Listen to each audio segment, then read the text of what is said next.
You're tuned in to Porch Talk with revpat, where raw, real talk rules. So sit back and relax with that delicious cup of coffee or tea or your favorite glass of wine as revpat delivers real, transparent, and raw conversations about all things life. Let's get started. Hello, and welcome to your newest episode of Porch Talk with revpat. I'm your host, revpat, and I am so excited, so blessed today. I have a very special guest. We've got a lot in common, and we're going to delve into it. It is Rev. Dr. Marisha Stewart. She is the host of I Am Lionessqueen podcast. Now, I'm going to let her tell y'all where that name comes from. I know what popped in my head, so I know what popped in yours when you heard it. She has a powerful testimony, and I think it is going to provide a lot of folk with a lot of comfort. A lot of us that have been through some of what she's experienced will be inspired to know that you can overcome anything. Ladies, sisters, you can overcome anything. So grab your coffee, grab your tea, even your glass of wine, and let's get talking. All right, Rev Doctor, come on. You gotta explain it to me. Lioness Queen. Thank you so much for having me. I am so honored to be here. I love helping ladies. I love being a woman. I love helping women. And I truly believe that when I was in my darkest valley, my deepest valley, my divorce, and once I came out of that space and I thought about having a podcast, I'm actually remarried. I talked it over with my new husband, and I was trying to find a name that represented courage, but something that was cute, something that also connected to worth and value. And so that's so I was trying to think of something that just has courage connected to it, and a lioness does. And oftentimes people don't realize when they go out to fight, when lion and lioness go out to fight, the women go first. Ooh. They are the fighters. And I truly believe we as women are fighters, and the things that we go through, we got to fight through a lot of things. But on the flip side, we have this uniqueness, and we are special as a woman. And that's where the queen came from. Mm-hmm. Did y'all hear what she just said? We go first. You got to get through us. That's just about break it down real life. That is the truth. I think, and I love the fact that it's Lioness Queen, because the queen thing, I think social media has just made that something that we say now to one another. It's a greeting, and we really don't realize the power attached to being queenly, carrying ourselves as queens, has knowing, when I hear queen, and I know we hear it, you probably do too. Hey, queen, hi, queen, whatever. Do you really understand the power in that one word and its depiction of your worth and your value, not just a salutation, not just a hey, queen. Do you feel that way? And see, I'm the prize. I'm a queen. You don't never have to say hey, queen to me, period. But it's that worth, right? It is that value. That's the piece that is lacking amongst a lot of women. We don't understand our worth and our value. And as a result, because we don't understand, I always like to, so I'm a school counselor, full-time high school counselor. And I remember talking to a young man, and he was dealing with these issues where it was this girl he liked. And I asked him a question. I said, well, is she a chicken or an eagle? See, when you're a chicken, you hang out with chickens. Chickens don't even realize that they have wings, right? But an eagle, on the other hand, knows its worth. An eagle, on the other hand, only hangs out with eagles. So that is a queen. A queen, they know their worth. They know, again, their value. They know their royalty, right? And so royalty doesn't hang out with the commoners.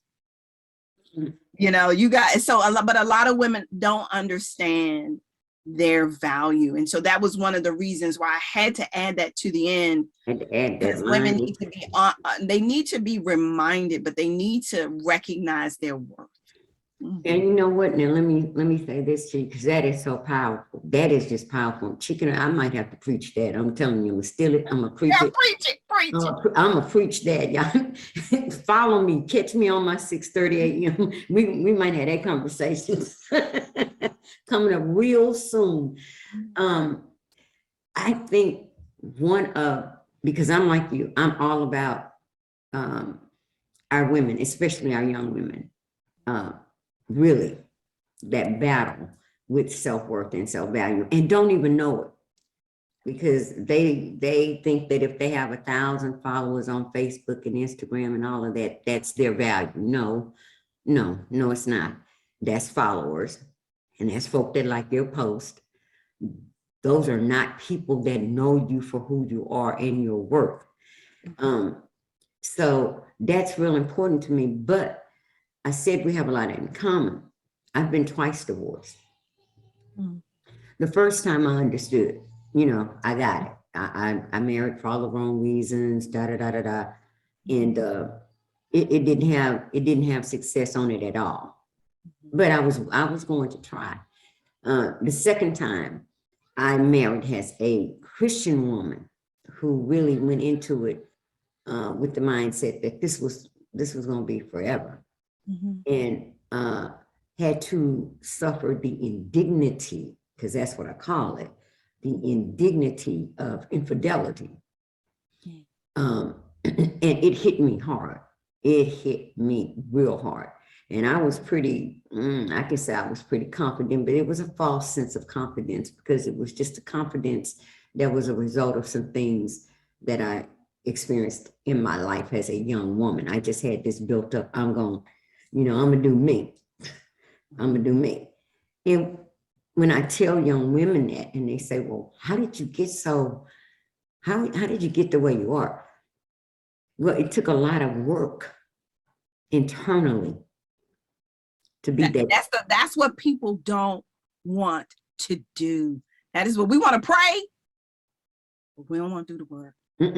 That work is hard. That work is hard. And I think it throws them off, because I can say I really, truly, on the external, was very, very self-confident, very aware of my worth, or at least I carried myself that way. But on the internal, there were always questions. That double look in the mirror, I got one eye that's bigger than the other. Lord, my sisters they more shapely than I am. What happened to me when you was making me? You left this off, but you gave it to them, that kind of thing. But there was one thing that I never, ever questioned. And I don't know how God did that in me. Never did I think to myself that having a man was the most important thing in life. Never. But I wanted to be married. Now that's crazy. I wanted to be married. I had a vision of marriage that had to come full circle, and found out, well, it's a little bit more to this thing. But still, I don't think, and I was just telling a girlfriend of mine, it doesn't matter why I married, there is still a sense of failure that is attached to you with divorce. Because I know I'm a good woman. I know this joker missed out on a good woman, but still, I'm still twice divorced. So when I look at your story and you say, ask me, how did I get over it? How did you get over it? Because I was like, I went through a thing where I was over it, but how can I say it? I was over him, but I was not completely over again, the divorce again thing for a So while. that's an interesting question. And I have to say that, it took me getting to suicidal ideation. It took me to that place where I was like, God, well, why? Why? I was with my ex for 24 years, and since the age of 18, and I didn't understand. We had a wedding in Bahamas, 40 people came. It was Cinderella-like, in my mind, we seemed to be the perfect match, not realizing we were the perfect roommate. Yeah, but it hit me. Once it hit me really hard, I just had to ask God why. And I never realized, I felt it was unfair. You go through all of these emotions, it was unfair. We were the perfect couple. It just seemed to be ideal. We didn't argue a lot. He's really a good person. He just didn't know how to love me, and God had to say it's because of the call on your life and the work that I need you to do. And once I heard that, then I was like, oh. And then I heard, oh, well, do you think he was that smart enough to do all of this on his own? And I was like, oh. And God was like, I used him as a pawn because I'm pushing you to a place and he's not worthy of this place I'm pushing you to. Whoa. And so again, it is all about connecting. There's always purpose in our pain. There's always, hearing your story, I think about my BFF who she's been divorced twice. And she asked, and the same thing, first time she knows I didn't even like him, but she did it anyway. Right. She did it anyway. I didn't even like him. And something was off and I didn't know he was a drug addict. Or a former drug addict. There was certain things I didn't know, but once I found out, I was like, but she knew she shouldn't have done that one. The second one, she's like, I don't understand how I got to this place again. But again, when you are called to a certain position, everybody isn't worthy to go. And that also means possibly your husband. Yeah, and it also means God is elevating. That's the piece when God is elevating.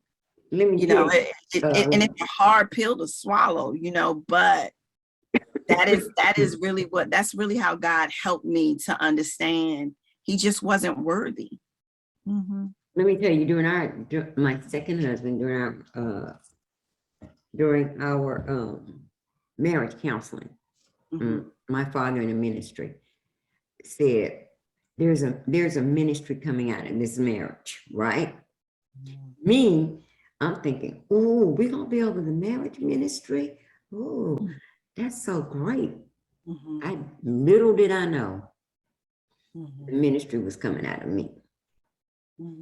And when it eventually hit me that the experience wasn't for me, that it was for some other women, his other daughters that were going to need to hear from me,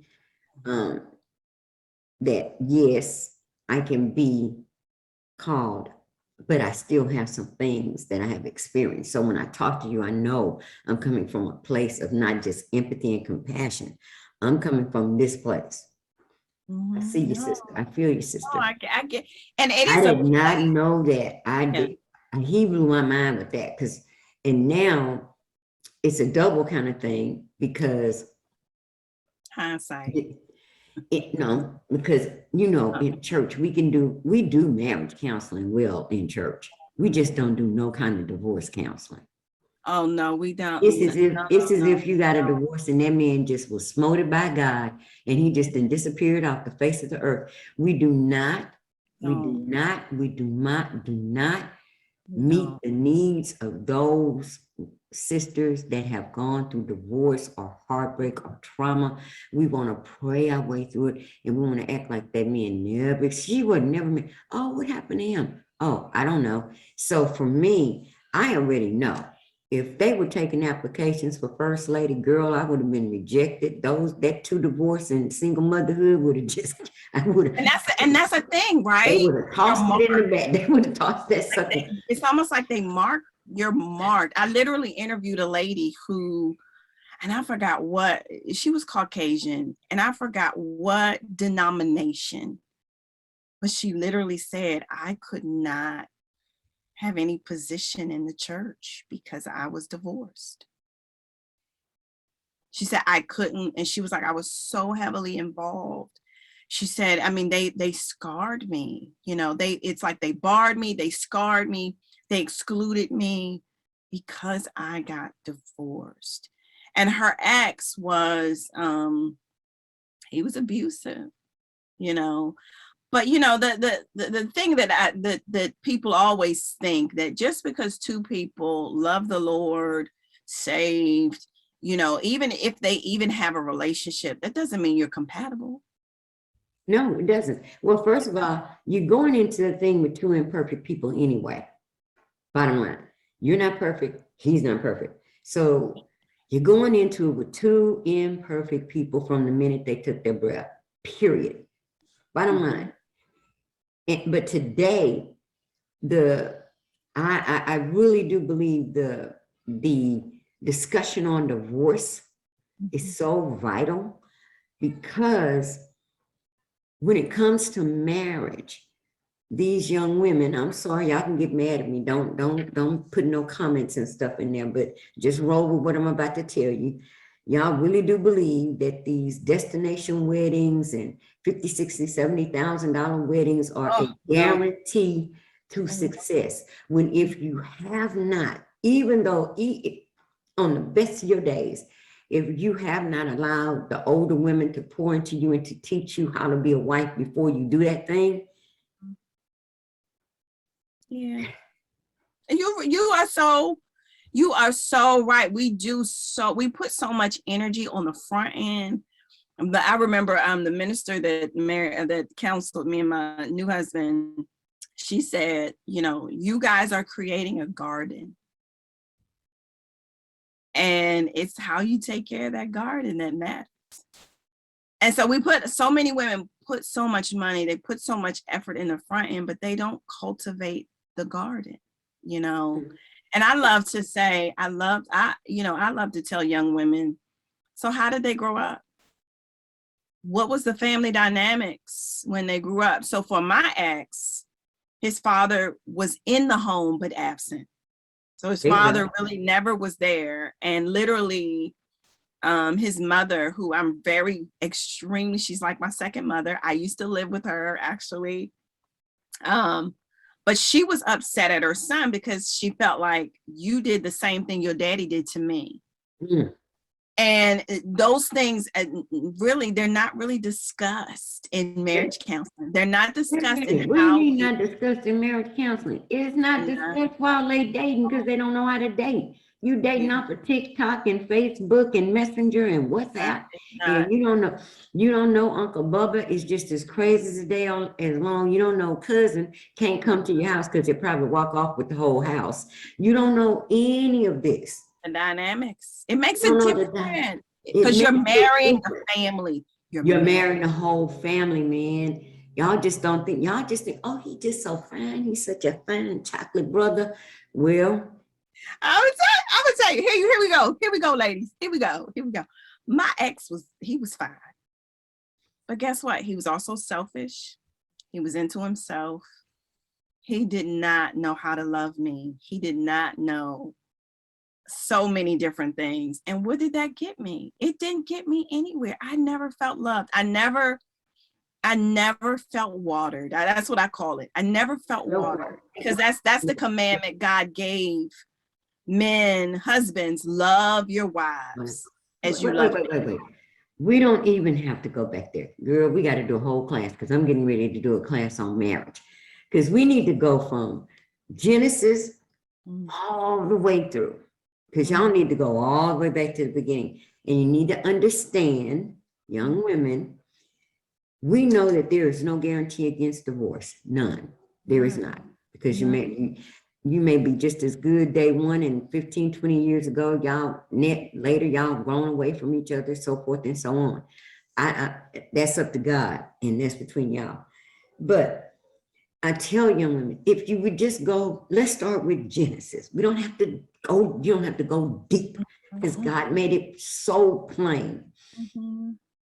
Everything that he made up until he realized that man did not have a comparable companion was good. It's the only time you'll ever hear him say, it's not good.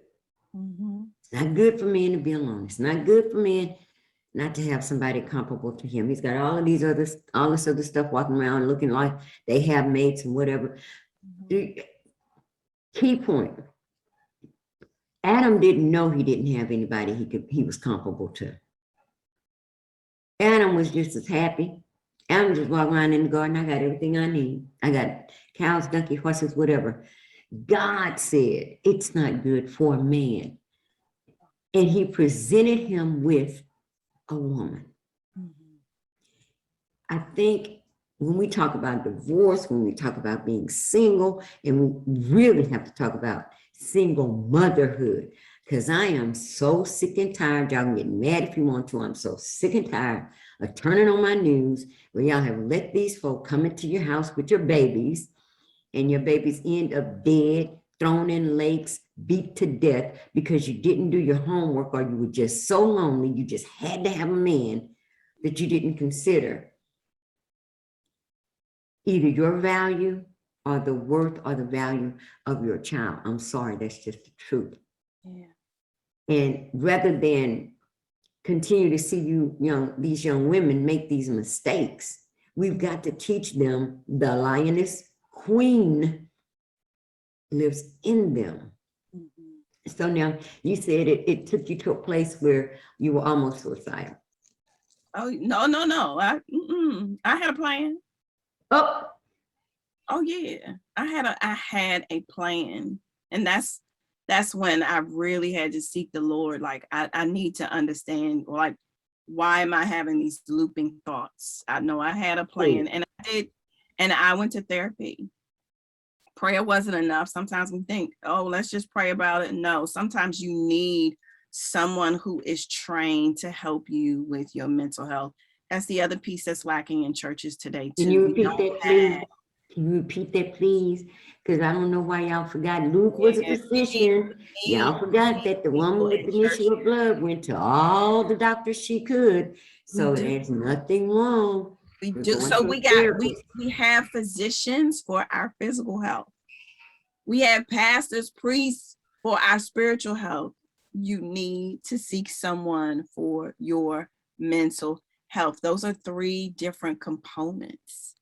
And so for myself, I needed something holistic to deal with the self-defeating thoughts that I had. And divorce does that because it taps into who you are. It taps into your identity. It taps into that thing so deep. And I think many of us women, we just lose ourselves. And one thing that I've learned is when you do get married, you come together, but you forget you are a person, you are an individual, right? And so many women, we lose ourselves trying to fit into their dreams, their goals, their whatever, I'm gonna be with you, boo, all of that. I got your back. Look, ride or die. Yes. You hear that phrase, ride or die? What picture comes up? We forget. A woman giving up everything to back her man. It is not reversed. It's not. She might ride or die. Who thought of that? And then we perpetuate it because when especially believing women, again, not trying to insult anybody, I'm just telling you the truth. We minimize our own gifts and talents in the body so that our men don't feel overshadowed or threatened or whatever. I'm a first lady, and I have been, man, look, I'm so sick of explaining to people that my whole life is not built around making sure my husband carries out what God has assigned him to do. He's got God. Mhm. I'm his support, sure. But I have been given my own giftings and callings and platform. And honey, with high heel shoes, I'm standing on it. And see, first ladies, that's another one. That's First ladies, crazy. another one. You talking about, they go through so much of losing themselves, losing who they are, because the husband has placed them in a box. All I need you to do is look good. I don't need you to say nothing. I don't need you to do nothing. And I'm telling you that right there is so sad. You talk to other first ladies, and I think they, look, let me tell you the truth. I think they still meet, and they stopped inviting me because I was just too, wait, whoa. Look, I don't want to play no piano. I don't want to be over the toddlers class. I absolutely do not. I have 2 grown children. I have grandbabies. I do not. Don't throw me in no children's room. I don't want to deal with no teens unless I absolutely have to, because I almost killed 2 of mine. So I like my lane. I love my lane. And talking to other women married to pastors, to hear them say that that's all you do. It's like a And to prison. pose the question, you don't have any gifts or talents. If there's nothing that you would like to do. Well, no, I know that I'm here to support him. You would support him if he was a truck driver. You would support him if he was a bus driver. You would support him if he was a chef. You would do the same thing any other wife does to support her husband. Yes. So it's like a prison. It is like a prison. And they, unfortunately, and when it doesn't work, they don't know what to do because they've always been told what to do. They don't know who they are because they put all of their dreams and goals back on the back. You know what I mean? And so it's so sad. It's so unfortunate that first ladies, they really honey, go through a lot. They do. I don't fit the mold, and I'm not trying to fit the mold. And for those, Marisha, you don't know me. So I'm just going to do my little house cleaning tip. I have a 4-year-old grandson who is autistic. So if you hear screaming, he's having a meltdown. There's nothing we can do to control it. I guess to give him that time to come down off of it. And I'm not stopping recording. Anybody that follows me and knows me, they know. So if he's not having one of those, because it's a bad day, look, he'll come in here and do this. I got you. I've been in one of those. And just duck in there. Everybody knows, hey, no. That's okay. So to the audience, I've already met you all. If you have not heard me say that before, if you are a person who had a grandparent or a sister, brother, uncle, parent of an autistic child, you understand what I'm saying. So I will not make any excuses. That is just the way God made his beautiful self. And he'll come down. He will come down. So one other thing, I see co-parenting.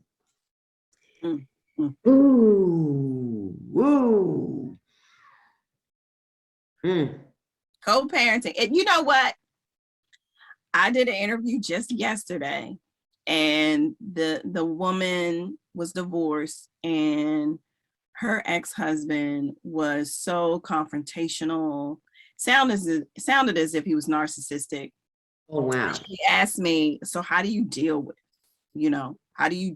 and I said to her, the one thing about co-parenting, excuse me, for myself, I didn't have necessarily an issue. Like I said, my ex, he's a great guy. If you met him, you would think he was just so good.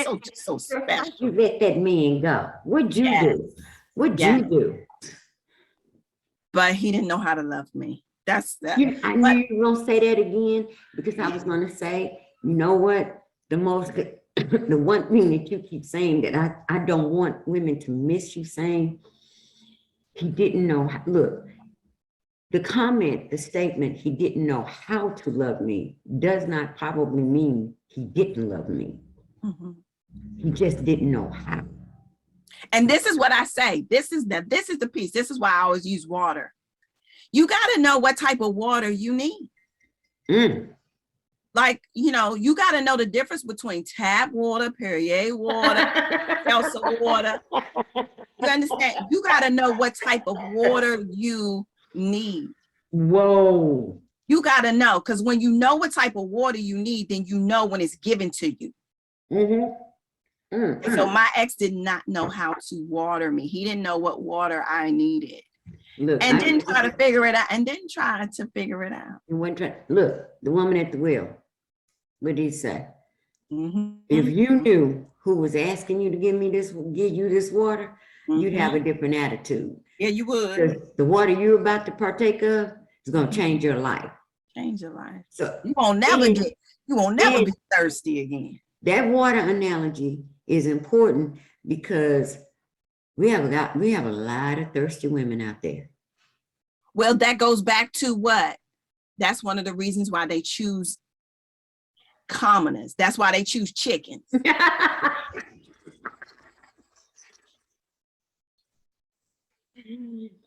You choose anything. Queen Elizabeth doesn't have everybody in her presence. No. She's very selective. Well, when you know your worth. When you know it. Not when you pretending to know your worth. Yeah. Because TikTok only shows the good parts. Yeah. TikTok doesn't show the real you. It doesn't show your low moment. Don't follow me because you don't see real. Don't follow me. And all of this, we were, I was going in the area of divorce, but we can't talk, and it may seem like that went sideways, but it didn't, because either you go into marriage knowing your worth, or you go in, or you come out and learn your worth. Because it's all going to boil down to lioness, queen at the end. And I don't think you can separate the two. Because I know, especially, mine took a hit with that second one. It took a hit. Because there was a whole lot of shenanigans going on. And here I was, I'm going to church every Sunday. Oh, let's talk about this, please. We have got to talk about and address how we can better discern when we have a hurting sister sitting in the pew. We've got to. Raise my hand. I was every Sunday singing in the choir, going to Bible study, going to choir rehearsal, going to worship service, pull up from the floor up, and nobody noticed. Nobody.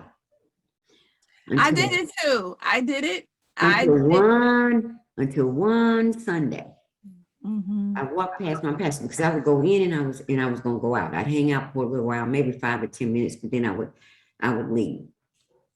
And one Sunday, my father, who's now gone, pulled me aside and he hugged me real close. And he said, if you're being abused, you don't have to stay.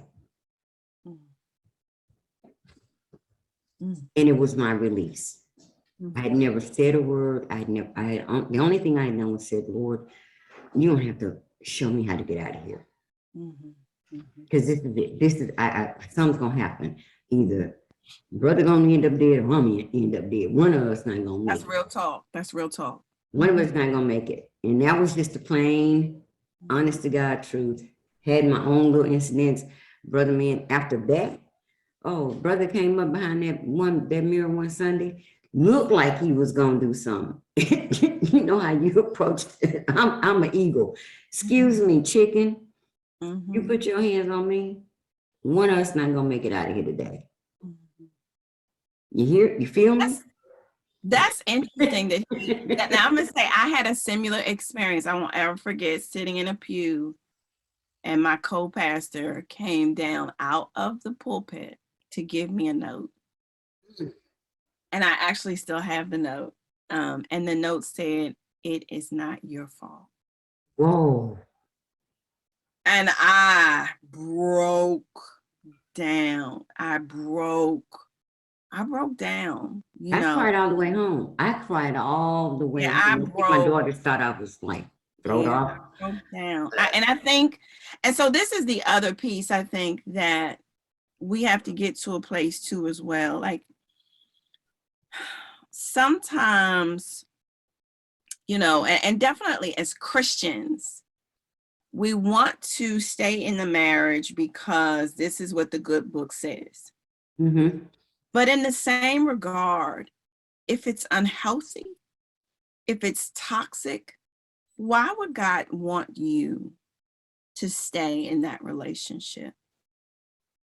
And that's the thing that, you know, you got those older pastors. Don't open. You stay. You're gonna get kicked out of stay, church. You better be. You're gonna get kicked out of church. You better quit. But we know it to be true.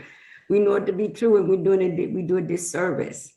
We do, and we hurt women. We hurt women. Make women believe that because we are believers, we need to stay in it. And brother is knocking you upside your head and cussing you out and calling you out your name and all. Oh, even if they don't want it. So see, my ex, he said he never wanted to be married. And I remember a woman said to me, "Well, divorce, you know, that's against the Bible and da da da." And I said, "Ma'am, I wanted my marriage." He wouldn't go talk to our pastors. He didn't want counseling. He didn't want me. No, mine didn't want. And so how you want me to stay? No. And he did not want me? Girl, don't get me started. It didn't make sense. It didn't. Don't be telling me that God want me in here. And brother man is stepping out and doing what he already checked out, and you want me to not give him the divorce, so don't give him the divorce. Oh yeah, he gone, and you want me, and he gonna come home and say, "But you still gonna do your wifely duty, boy? Please." No, Romans 8:28 is clear. Romans 8:28 is clear. All things work together, even divorce, even mistakes, even our sins. Like God can bless a mess. Yeah, he sure can. Yeah, even if, and that's the piece. And I felt like, and this is the one thing that God had to bring me to. It is okay if he didn't want you anymore. And I was like, Daddy, like, what? Wait a minute. Everybody has a right to change their mind. I've given everyone free will. You had a right too. You weren't all that happy, right? You had a right as well. And so I had to get to a place where I can't, you know, try to use witchcraft, spirit of manipulation to try to make him stay with me, make him choose me. No, again, that's all connected. I had to get back to my worth, who I am. I am more than Mrs.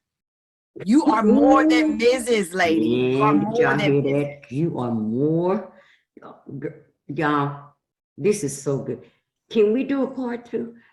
No, we can do a part 2, girl. We can do a part 2, 3, 4, because we need to hook up, because I need a partner in crime to teach on marriage. I'm for real. I don't have a problem with that. I need a partner in crime. So many, girl. It's so many. If I'm gonna get in trouble, I need a partner in crime so they can hear you. You are more than a Mrs. We ending. You are more than a Mrs.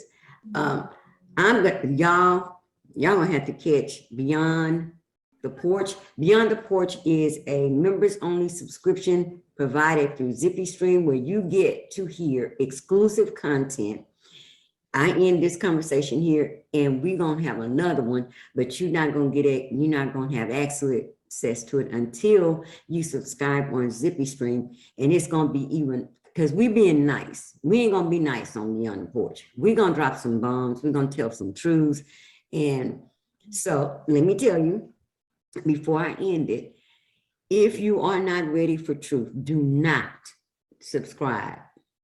Don't become a member. Don't go beyond the porch, because beyond the porch is real talk about real issues.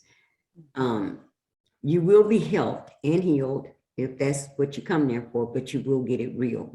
I don't do sugarcoating anyway. So Marisha and I, we're gonna talk about marriage for real. We're gonna talk about some stuff that y'all haven't thought about, like that day he comes home and you don't feel like being bothered and you really wish he would just go around the corner 5 times and then come back, that kind of conversation. But if you're not ready for that conversation, do not subscribe. But if you are, you can subscribe to Porch Talk with Rev Pat on Zippy Stream, ZIPISTREAM. I want to thank Marisha for this part 1, because we're going to do part 2. And I'm just going to sit and let her drop some bombs and some nuggets. And y'all better bring paper, tablet, whatever, and fans. I'm going to tell you, bring a fan so y'all can wave y'all way through part 2.